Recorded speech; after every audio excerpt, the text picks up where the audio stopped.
What's up, guys? I'm back with another video, and today we are going to be talking about LeBron.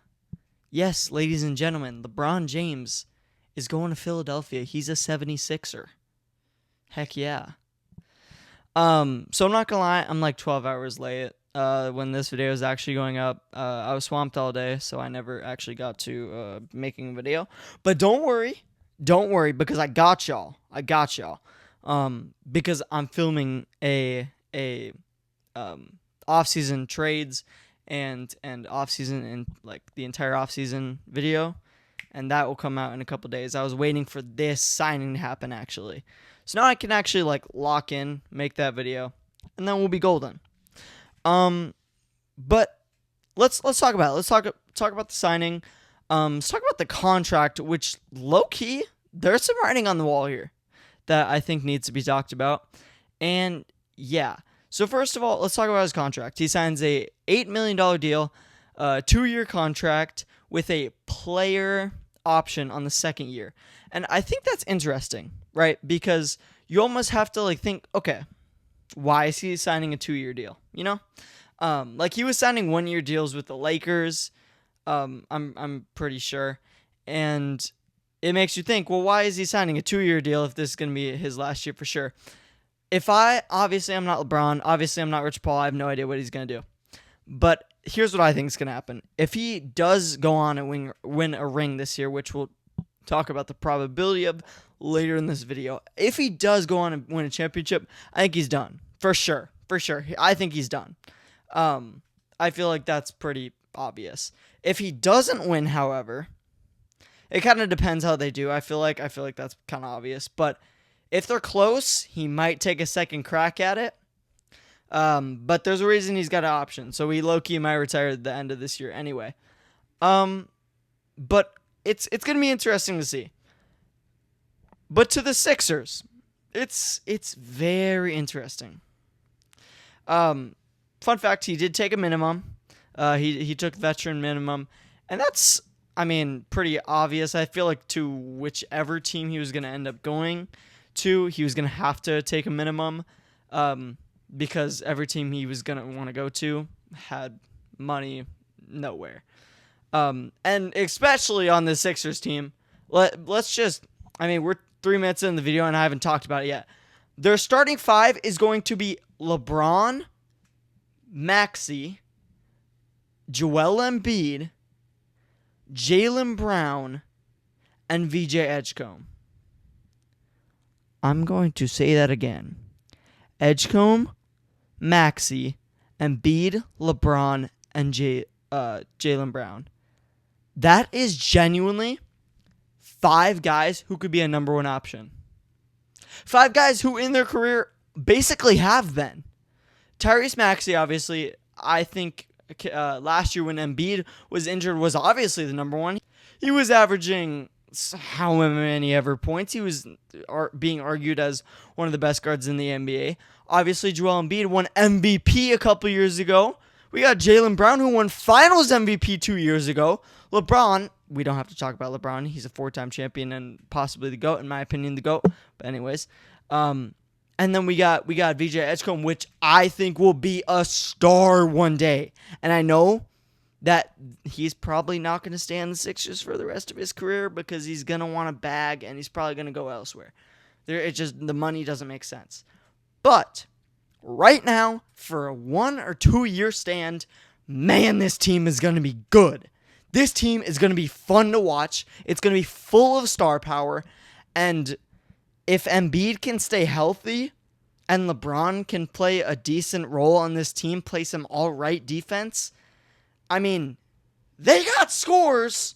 There is nothing right now, in my opinion, that the Sixers are lacking, other than maybe slightly defense. But even that, they're still a good defensive team. They don't have any star on defense. Other than, I'm trying to think.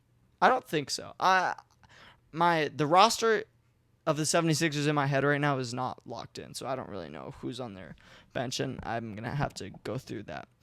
But anyways, they're going to be good. I feel like that's just a given. I really do. This team's going to be good. I'm not worried. Honestly, do I think they're going to be a contender? Because that's the biggest thing here. Are they going to be a contending in the East? Yes. I feel like that's a given. I feel like with their star power, yes. Do I think LeBron can elevate them? Yes. I think he's a great leader, and I think he's proven to be that over his career, and I think he will continue to do so on his holy voice crack, on a path, hopefully, to a fifth championship. Can he get it done? I don't have a magic ball. I don't know. But do I think he has a chance? Yes. Obviously, you guys know I'm a Timberwolves fan. I'm a Minnesota. I'm a Vikings fan. I wanted him to go to the Timberwolves. It was a long shot from the beginning. There was a point there where I was like, dude, he might come to the Wolves. But this video is not about the Wolves. Obviously, we didn't get him, so it doesn't even matter. If he did go to the Wolves, though, yeah, I would have made a 40-minute video yapping about that team. And I think I am going to do one before the season starts because I love talking Minnesota sports. I low-key might just start yapping about that. But I'm going on another side tangent. I think this team has a very good chance to make a Eastern Conference Finals at least. I do think, see, when it comes to whether they're better than the Knicks, I would say they are. And, I mean, don't get me wrong. The Knicks last year were a fun team to watch. They were a great team. They had everything you wanted in a basketball team was on that Knicks championship team. And Jalen Brunson took them to the promised land. I mean, storybook ending for a Knicks championship drought for 50 years or whatever it ended up being. But I feel like this Sixers team has a potential to be better. I won't say anything because their roster is brand new. I mean, obviously they got Jaylen Brown and LeBron, and those are the main two guys. But I feel like it really you haven't seen this team a lot, like every single game of last season when Embiid was healthy. So, like, I feel like there's also that part of it. But they still made it to the second round, and obviously they beat the Celtics. And wow, I could go on about that Jalen Brunson trade, or that Jaylen Brown trade. And it just makes you wonder, man. It really does. How, like, something off the court, I don't know. But that was an interesting trade to be honest. But if they do make the finals, let's say the Spurs or Thunder are in it, that will literally be peak. No matter what. I like the Knicks, and I think that they're going to be a good team next year as well. But oh my goodness. I think as NBA fans, we deserve a 76ers, Spurs, or Thunder series. Loki, no, not Thunder. Frick the Thunder. A Spurs and 76ers series. How peak would that be? On one side, you got LeBron, you got Jaylen Brown, Embiid, Maxey, and BJ Edgecombe.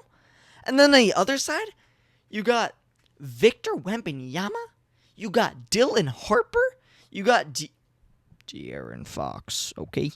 And then you got guys like Keldon Johnson, you got guys like, everyone else on their team. You got Devin Vassell, you got all of them, you got all them apples. I mean, that would be a peak series. I don't think I have to be a sports analyst to know. Wow, I would genuinely want to buy tickets to that game, although they would be absolutely expensive. But yeah, I'm just rambling, and that's been half of this video. So, this video is probably going to underperform, but if you're here to the end, thank you. Thank you. You're such a nice person. But yeah, that's all I got. If you did enjoy the video somehow, in this crazy world, remember to like, remember to subscribe, and I'll see y'all in the next one.